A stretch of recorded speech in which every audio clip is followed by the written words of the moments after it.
ये बड़ी खबर सामने आ रही है, प्रशांत किशोर पर केस दर्ज हुआ है। देखिए, आदर्श आचार संहिता लागू है और ऐसे में कई जो प्रतिबंध है वो भी नेताओं के ऊपर रहता है। कई काम आपको नहीं करने होते हैं, लेकिन जब आप इसका उल्लंघन करते हैं तो आपके ऊपर केस भी दर्ज होता है। वैशाली से बड़ी खबर है, जहां प्रशांत किशोर पर केस दर्ज हुआ है। आदर्श आचार संहिता के उल्लंघन का मामला प्रशांत किशोर पर दर्ज हुआ है। अंचलाधिकारी के आवेदन पर राघोपुर थाना में केस दर्ज किया गया है। बता दें कि कल सैकड़ों लोगों के काफिले के साथ राघोपुर पीके पहुंचे थे और इसी को लेकर के ये आदर्श आचार संहिता का उल्लंघन माना गया है और इसको लेकर के अंचलाधिकारी के आवेदन पर राघोपुर थाने में केस दर्ज किया गया है।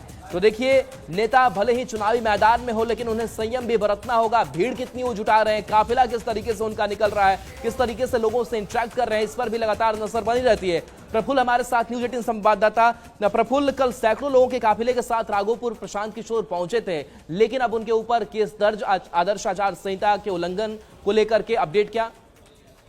जी देखिए, कल प्रशांत किशोर वहां पहुंचे थे तो गाड़ियों का काफिला, लंबा काफिला था उनके साथ और हजारों सैकड़ों लोग जो थे वो उनके साथ थे, जिसको लेकर आदर्श आचार संहिता उल्लंघन का एक मामला दर्ज किया गया है राघोपुर थाना में। ये जो राघोपुर अंचलाधिकारी सीओ हैं, उनके आवेदन पे ये मामला दर्ज किया गया है और उनमें उनके ऊपर ये आरोप लगाया गया है कि आपने आदर्श आचार संहिता का उल्लंघन किया। इस बारे में जब एसडीओ सदर जो है यहाँ के सुबोध कुमार, उनसे मेरी बात हुई तो उन्होंने स्पष्ट तौर पर कहा कि 5 से 7 गाड़ी का जो परमिशन था उनको मिला था, लेकिन उससे अधिक गाड़ी वहां पे पहुंची, उससे अधिक गाड़ियों का काफिला वहां पे था, लोगों की संख्या काफी थी, जिसको लेकर कहीं ना कहीं आदर्श आचार संहिता का उल्लंघन का मामला बनता है और इससे उनपे केस दर्ज किया गया है और उसके बाद आगे की कार्रवाई की जा रही है। जी चलिए, बिल्कुल, बहुत बहुत शुक्रिया इस अपडेट के लिए आपका। तो देखिए, आदर्श आचार संहिता के उल्लंघन का यह मामला प्रशांत किशोर पर बताया जा रहा है कि जो काफिला लेकर के पहुंचे थे, गाड़ियों की संख्या ज्यादा थी, उनके साथ लोगों की संख्या ज्यादा थी और ऐसे में एक आपको सीमित संख्या जो है वो रखनी होती है, बाकायदा आपको उस मानक का ख्याल रखना होता है। लेकिन जब आप उससे इतर जाते हैं तो आपकी परेशानी बढ़ भी जाती है और कुछ ऐसा ही प्रशांत किशोर के साथ भी हुआ है। प्रशांत किशोर पर केस दर्ज किया गया है राघोपुर में और बताया जा रहा है कि अंचलाधिकारी के आवेदन पर यह केस दर्ज किया गया है।